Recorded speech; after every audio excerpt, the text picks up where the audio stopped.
In the Solve It, you found a probability involving a coin. In this lesson, you will find probabilities based on lengths and areas. The probability of an event, written P of event, is the likelihood that the event will occur. When the possible outcomes are equally likely, the theoretical probability of an event is the ratio of the number of favorable outcomes to the number of possible outcomes. This means the probability of an event equals the number of favorable outcomes divided by the number of possible outcomes. Recall that a probability can be expressed as a fraction, a decimal, or a percent. When you flip a fair coin, both outcomes, heads and tails, are equally likely. So we can see the probability equals 1 out of 2, where the numerator 1 represents there's one favorable outcome, heads.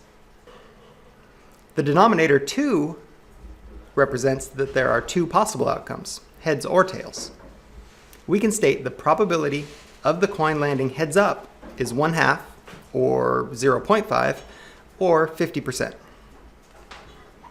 When you roll a fair number cube, all 6 outcomes, 1, 2, 3, 4, 5, and 6, are equally likely.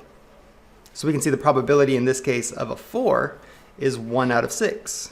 P of 4 represents the event of the number cube showing a 4. Our numerator 1 represents that there is one favorable outcome, 4. And the denominator 6 represents that there are 6 possible outcomes, 1, 2, 3, 4, 5, or 6. So the probability of the number cube showing a 4 is 1/6, or 0.16 with a bar over it, or 16.6 repeating percent.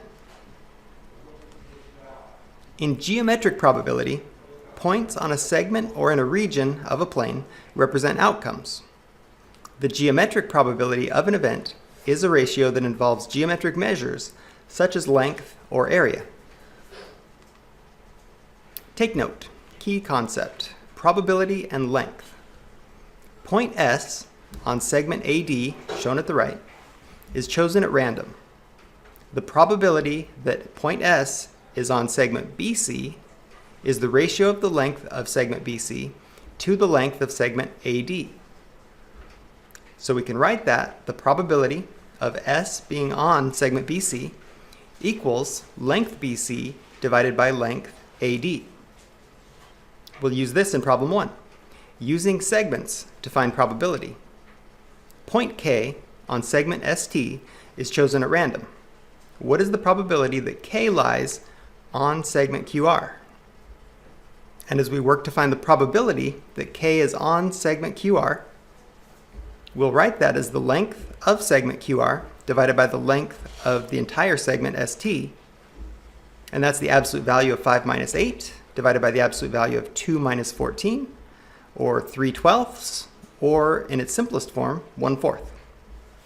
So we can state the probability that K is on segment QR is 1/4, or 25%. Your turn. Point H on segment ST is selected at random. What's the probability that H lies on segment SR?